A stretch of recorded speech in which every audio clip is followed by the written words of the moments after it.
Saya menganggap beliau ini ya kalau teman berarti kenal ya, tapi kalau istilahnya saya pernah meminta saran ke beliau, beliau pun meminta saran ke saya. Jadi saya lebih daripada teman, saya juga menganggap beliau ini sahabat saya.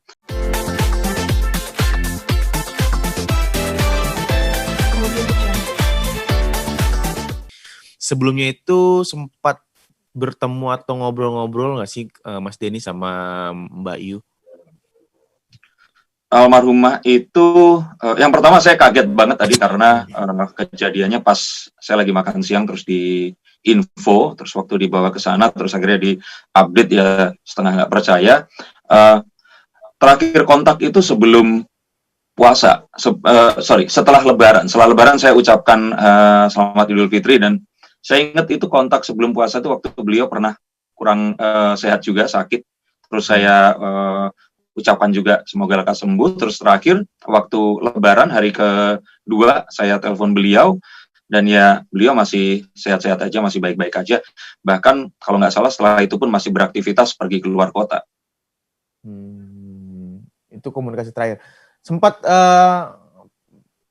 komunikasi terakhir maksudnya dalam arti gini Mas. Sempat ada sebelumnya kan pernah join di channel bareng kan. Nah setelah itu sempat ada proyek kerja bareng atau seperti apa Mas Denny dengan almarhum sendiri, seperti apa Mas? Nggak ada sesuatu yang saya kerjakan sama-sama dengan beliau. Saya menganggap beliau ini ya kalau teman berarti kenal ya, tapi kalau istilahnya saya pernah meminta saran ke beliau, beliau pun meminta saran ke saya. Jadi saya lebih daripada teman, saya juga menganggap beliau ini sahabat saya. Sesuatu yang saya ingat adalah ya beliau kalau diminta tolong dia pasti akan bantu. Beliau ini dermawan karena saya melihat dengan mata kepala saya sendiri juga dia kemurahan hatinya ini bagaimana, terutama ke orang yang memang lebih membutuhkan. Dan ya, di luar sosoknya yang memang kontroversial kalau bicarakan ceplas-ceplos ya, tapi beliau ini buat saya adalah sosok yang dia ini sebenarnya lembut dan di dalam hati itu nggak tegaan sama orang lain. Itu sih yang pertama saya rasakan saat ya sekitar 3 tahunan yang lalu saya kenal beliau secara personal. Dan terus kemudian setelah saya punya channel YouTube kan memang 2 tahun ini lebih intens kita ngobrol dan sebagainya, dan ya beliau saya anggap sebagai senior saya yang ya dia udah lama di bidang ini dibandingkan saya. Beliau juga lebih usianya juga di atas saya dan ya banyak hal yang saya belajar dari Mbak Yu. Betul, itu memang sekitar bulan Maret 2020 saya itu membuat konten tentang apakah Mbak Yu ini mengetahui kapan beliau akan meninggal dunia. Dan memang beliau menyebutkan sebuah angka dan yang dilihat itu akhirnya saya sensor karena memang permintaan dari beliau agar ibunya yang waktu itu masih ada itu nggak dengar seperti itu. Dan kalau ditanya apakah memang cuma sekali, sebenarnya beliau sempat menyebut beberapa kali tapi yang akhirnya ditayangkan yang itu dan memang disensor. Dan kalau sekarang istilahnya teman-teman di sini nanya dan saya tahu ini pasti akan jadi hidangan utama dari pertemuan ini, saya sih no comment, yang dilihat di channel saya aja. Itu yang beliau ingin sampaikan dan ya saya menghormati beliau untuk saya nggak bisa cerita sebenarnya yang diucapkan itu apa. Tapi pas kejadian seperti sekarang ini ya itu kayak sesuatu yang related dan ya ternyata ada orang-orang tertentu yang memang diberikan satu pertanda yang dia ini bisa lihat dan bisa mengetahui lebih awal gitu. Tapi ya saya nggak bisa ngomong lebih jauh lagi. Intinya seperti yang ada di situ ya, itu yang terjadi. Tapi benar Mas, dalam arti benar-benar terbukti di tebakan usianya dia, maksudnya dalam arti walaupun tidak tepat, setidaknya ya mendekati atau seperti apa, dengan yang di YouTube Mas itu benar-benar relate banget Mas, maksudnya dengan kepergiannya ini. Kalau saya, jadi gini, ada sesuatu yang memang nggak direkam. Maksudnya nggak direkam itu, direkam tapi nggak saya tayangkan. Dan saya memilih yang ditayangkan yang itu, dan itu pun sama Mbak Yu ini minta untuk disensor seperti itu. Nah, kalau boleh saya rangkum semuanya, ya saya bilang, ya sebenarnya orang-orang seperti Mbak Yu ini memang mengetahui sesuatu lebih awal, dan ada beberapa yang memang, kalau kita bilang ya, berbeda dengan akhir yang kejadian, tapi untuk yang satu ini, mendingan saya no comment deh. karena takutnya nanti saya di ini kata-katanya di framing di situ terus jadi sesuatu yang malah kontroversial lagi. Tapi saya merasa bahwa beliau ini memang orang yang memang istilahnya apa ya, jago di bidangnya lah, seperti itu. Kalau di itu kan sempat di sensor gitu. Kalau saya sih sempat berulang kali saya lihat gitu. Benar nggak sih sebutan Baca bibir ya? itu? Iya. Saya lihat saya ulang-ulang tuh 45 65 atau 46 berapa gitu. Pokoknya Oke. sekitar gitu, benar nggak sih? Saya nggak mau konfirmasi ya, karena kan beliau minta seperti itu. Tapi for your info, sebenarnya saat beliau mengucap itu adalah saya minta waktu itu beliau, Mbak, apakah ini harus diulang lagi atau bagaimana agar istilahnya ya gini. Waktu pertama kali dengar ini saya kaget aja. Dan pas kejadian ini terjadi, ya saya kaget tapi kayak yang oh ya sudahlah ya memang ini sesuatu yang harus terjadi seperti itu.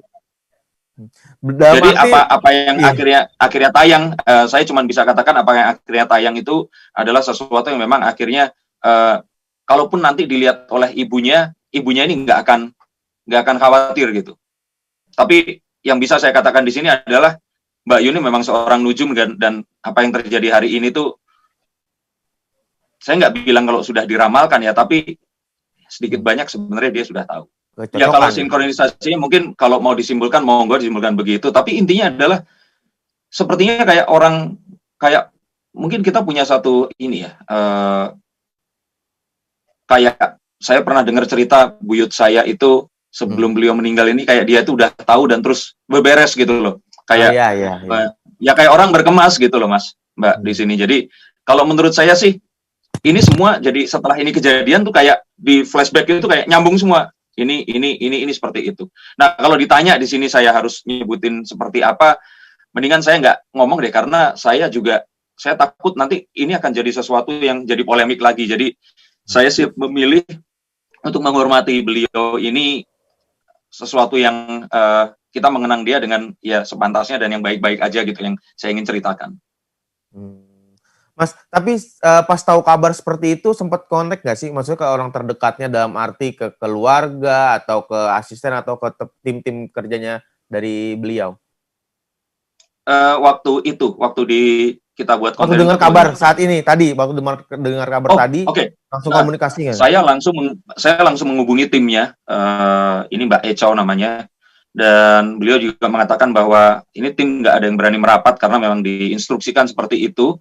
Mereka ini WFH dan ya di rumah itu cuma ada 3 orang, bibinya yang memang selalu menyertai Mbak Yu kemanapun dia pergi, terus ada ART-nya 1 orang. Dan ya saya langsung mengkonfirmasi itu karena waktu pertama kali tahu, saya malah tahu dari editor saya, Mas, Mbak Yu berpulang nih, yang bener. Karena kemarin kan kita sempat selama 1 minggu belakang itu kan mulai dari ada Mas Anang lah dikabarkan meninggal dunia, ada banyak sekali lah yang diceritakan seperti itu.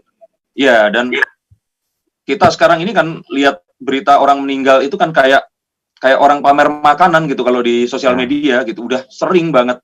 Saya sempat tanya, dan kalau yang informasi yang didapatkan masih beliau ini kolaps atau jatuh di rumah di bagian depannya kalau nggak salah, terus langsung dilarikan ke rumah sakit. Terus kemudian timbul spekulasi karena dijemput oleh orang-orang yang menggunakan APD, yang mana kalau sekarang ini kita manggil siapapun, kalau dia tenaga kesehatan pasti akan pakai APD kan datang. Jadi kalau menurut saya sih kita menunggu dulu saja ini rilis dari keluarganya. Kalau ada yang bicara juga bahwasannya dia kena COVID-19, terus pernah mungkin bisa membenarkan atau memang tetap masih nunggu dari pihak keluarga untuk menjelaskan gitu, Mas? Saya pikir kita menunggu ya, karena saya memang sahabat dengan Mbak Yu, tapi saya juga bukan keluarga dan nggak pada tempatnya saya akan mewakili beliau untuk menyampaikan apapun tentang kondisi kesehatan, karena ini sesuatu yang saya juga mungkin sama seperti teman-teman wartawan di sini masih menunggu juga seperti itu. Kalau saya pikir, saya mengatakan di konten saya itu bahwa Mbak Yu ini kalau buat saya pribadi ya, saya nggak bilang untuk semua orang ya, Mbak Yu ini adalah perlambang ikhtiarnya manusia, bahwa sebenarnya rahasia terbesar manusia ini adalah ingin mengetahui sesuatu yang akan terjadi esok, memastikan sesuatu yang tidak pasti. Dan beliau ini memang akhirnya dikenal karena kontroversinya saat menyampaikan sesuatu itu Berbeda dengan saya, kalau saya selalu ada di tengah-tengah. Nah, beliau ini saklek. Kalau misalkan dia harus ke kutub utara, ya di utara, selatan, selatan. Nah, kalau saya ini kan stay di Katulistiwa seperti itu. Ini satu hal yang saya juga mengagumi beliau di satu sisi, dan ya beliau adalah sosok yang memang orangnya itu terus terang. Jadi kalau misalkan kita ngomong sesuatu ke beliau, pasti ini adalah apa yang dikatakan, yaitu yang dirasakan. Jadi nggak ada sesuatu yang misalkan dia sembunyikan sesuatu atau apa gitu. Orang yang tulus sih. Kenangan terakhir mungkin dengan almarhumah sendiri seperti apa, Mas Denny? Sorry, apa Mbak? Kenangan terakhir dengan almarhumah Mbak Yu sendiri yang paling diingat dari Mas Denny Darko? Oh, kalau kenangan terakhir, kalau ditanya kenangan terakhir sih, waktu beliau langsung menelpon saya dan curhat saat beliau ini sedang waktu itu di apa ya? Kalau saya bilang sedang panas dengan Master Deddy Corbuzier itu waktu itu. Nah, beliau nanya kepada saya, ya saya waktu itu merasa bahwa, ataukah karena ini saya sama-sama magician, saya dekat juga dengan Master Deddy di sini, terus dia nanya ke saya, tapi saya rasakan kalau beliau waktu itu juga apa ya, kalau dibilang itu ada perasaan yang, Mas, ini saya harus bagaimana gitu. Nah, itu kenangan terakhir saya dengan beliau, walaupun itu bukan yang terakhir, karena setelah itu kita sempat ketemu, beliau juga, kita juga sempat teleponan waktu beliau sakit sebelum puasa, dan waktu setelah Lebaran kita juga mengucapkan selamat hari raya. Itu sih yang kalau kenangan yang paling diingat, karena beliau sempat nelpon saya dan beliau ini pengen bilang kalau itu maksud saya tuh bukan itu loh, kenapa kok Mas Deddy ini nerimanya begitu. Itu kita ngobrol sampai 1 jam lebih. Mas Denny, tapi Mbak Yu ini memang punya riwayat sakit sebelumnya atau gimana sih sepengetahuan Mas Denny Darko? Oh iya, kalau itu sih memang sesuatu yang diceritakan kepada saya, bahwa Mbak Yu sendiri akhirnya itu kan mengalami ini ya, berat badannya itu lebih naik jauh dibandingkan saat kami pertama kali kenal itu, karena ada satu, saya lupa waktu itu kondisinya apa, dan saya, ya kalaupun ingat saya juga nggak enak ngomong di sini karena bukan hak saya, tapi ini kan kita terlihat Mbak Yu juga akhirnya berjalan sempat tertatih dan pakai tongkat waktu itu. Jadi kalau sakit sih ini sesuatu yang beliau nggak pernah sembunyikan, dan kita lihat kok kalau beliau ini tampil di televisi dan dia tuh ngobrol, kita langsung akan tahu. Kalau boleh saya bilang sih, ini yang pertama ya, tentang haters itu adalah resiko dari seorang public figure saat dia ini ada hadir untuk masyarakat, dan karyanya ini memang ditujukan agar bisa diapresiasi oleh mereka. Jadi kalau saya pikir sih haters ini ya, haters will gonna hate lah. Apapun itu pasti akan tetap dibenci, dan apapun itu saya ucapkan terima kasih, karena ya kebencian itu adalah perhatian gitu dan apresiasi. Nah, mengenai jawabannya sendiri, kalau saya sih selalu mengumpamakan seperti ini. Sebenarnya itu bisa, tapi memang melihat masa depan itu bukan sesuatu yang senujum atau sedetil kita melihat sesuatu saat yang ini kita lihat, karena ada banyak faktor yang akan mempengaruhi masa depan itu terjadi, sehingga biasanya apapun itu pasti akan ada dalam kerangka waktu. Nah, kerangka waktu atau ketepatannya ini itu tergantung dari apa? Tergantung dari subjektivitas kita. Contohnya seperti ini. Saya misalkan saya tanya, kita ngomong misalkan nama seperti Om Rudi Hadiswarno, itu seorang hairdresser, pemangkas rambut. Beliau ini jago banget memangkas rambut orang lain. Tapi saat dia diminta untuk memangkas rambutnya sendiri menggunakan alat yang dia miliki, saya yakin akan jauh lebih baik kalau kita serahkan kepada orang lain yang skillnya ada di bawah dia, terus dia akan dipotong rambutnya oleh orang-orang ini tadi. Jadi memang sesuatu seperti melihat masa depan dan sebagainya yang memang saya tekuni ini adalah sesuatu yang itu pasti akan tidak objektif saat melihat diri kita sendiri.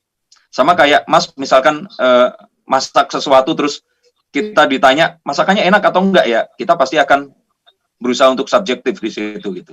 Kira-kira saya hanya bisa jelaskan dengan itu, dan kalau mau menjelaskan lebih jauh lagi ya kembali ke poin yang awal tadi, haters will gonna hate ya, yaitu hak mereka, dan ya silakan saja kalau mau senang mau enggak, ini adalah apresiasi dan kami ucapkan terima kasih. Kalau keterangan dari keluarga ini kami masih tetap on contact dengan teman-teman di kantor sana, dan kita juga update terus. Kita juga pengen tetap tahu ini penyebabnya apa dan sebagainya. Kalau mengunjungi makam, kalau ini di Jakarta sih, saya akan secepat mungkin akan coba kunjungi, tapi ya mungkin di waktu yang sepi. Ini sesuatu yang sifatnya penghormatan terakhir dari saya, tapi kalau ini nggak memungkinkan, ya saya pasti akan tunggu semuanya ini mereda dulu, karena memang saat ini saya ingin tegaskan kepada semuanya bahwa akan lebih baik kalau kita di rumah saja dan nggak melakukan apapun untuk keluar rumah dan sesuatu yang membahayakan tidak hanya kita tapi juga orang lain. Saya ingin mengucapkan selamat jalan untuk Mbak Yu, dan di sini saya bersama teman-teman juga pasti ingin semua mendoakan agar beliau ini diterima semua amal ibadahnya dan ditempatkan di tempat yang layak di sisi Tuhan Yang Maha Esa, Allah Subhanahu wa taala, dan semua keluarga yang ditinggalkan diberikan kesabaran dan ketabahan. Dan saya bersaksi kalau beliau ini adalah orang yang baik, dermawan, kerja keras. Dia ini orang yang lembut di hati walaupun dia tegas di bibir, dan ringan tangan. Jadi apapun itu kita doakan yang terbaik, dan semoga siapapun di sini yang masih merasa sakit hati kepada Mbak Yu, ya memaafkan, dilapangkan kuburnya dan husnul khotimah. Amin.